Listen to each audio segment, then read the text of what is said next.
You are casually browsing the web, maybe reading the news, looking at a few products you don't really want to buy. Just a typical online section. But here is what you probably don't realize. While you are looking at the internet is actually looking at you. Yes, you heard me right. Websites aren't just showing you content. They are tracking your every scroll, every click, every hesitation on a page. And if that sounds a bit creepy, well, it kind of is. But the question is, why are they doing this?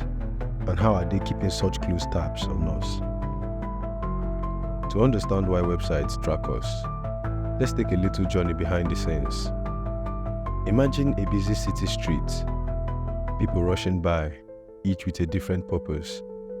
Now imagine there is someone watching, taking note on every move each person makes, where they stop, which store they look at, even how long they linger by the window. That's exactly what's happening online. Each time you visit a website, it's like stepping onto that busy street, except now, the watchers are a bit of code embedded in this website, designed to learn everything about you. So, why all the surveillance? Well, it's mainly two things: personalization and advertising. The internet is one giant marketplace, and every website wants to keep you around as long as possible. The more they know about you, the more they can tweak their content to suit your taste, making everything seem just a bit more relevant to you. And then, there is this big one: ads. Advertising is a huge revenue source for most websites. If a website can show you ads that perfectly match your interests, it's going to make way more money.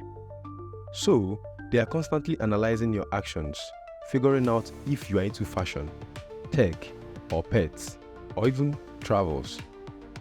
The more they know, the better they can target you. You might be wondering, how exactly are they tracking me?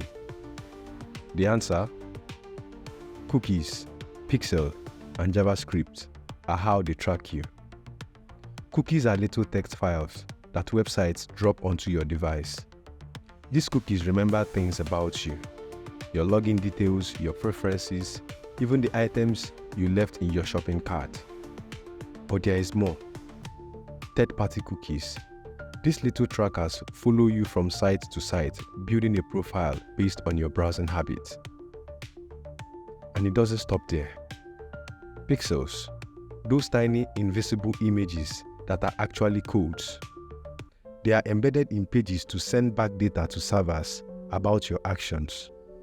And JavaScript, well, it's watching how you interact with the websites. Did you pause on that page a little longer than the last one? Did you hover over a product without clicking? These little behaviors all fed into the tracking machine. So tracking sounds pretty harmless when it is used to remember your login or suggest a relevant product. But there's a darker side. When third-party cookies and pixels build this detailed profile about you, that data doesn't always stay where it's supposed to. Data brokers, these are companies that specialize in buying and selling information. They often buy this data and resell it to advertisers, insurance companies, even political campaigns. And here's the kicker: you don't have a say in how your profile is used or shared. This is where things start to feel a bit invasive. Ever wondered how a job recruiter might know a little too much about you? Or why some ads feel a little too personal?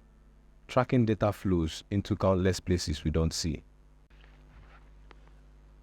I know you'll be feeling a bit uneasy. Don't worry, there are ways to protect yourself from all this tracking. First off, you can limit cookies in your browser settings. Some browsers now block third-party cookies by default. Secondly, you can use privacy-focused browser extensions to browse. They'll block all those sneaky trackers for you. And if you want to be a true privacy ninja, consider using a VPN to mask your IP address. So next time you are online, remember you are not alone. Websites are observing, learning, and even predicting what you will do next. And while it's impossible to be completely invisible, taking a few steps can definitely help you regain control. After all, the internet might be watching, but it doesn't mean can't watch back.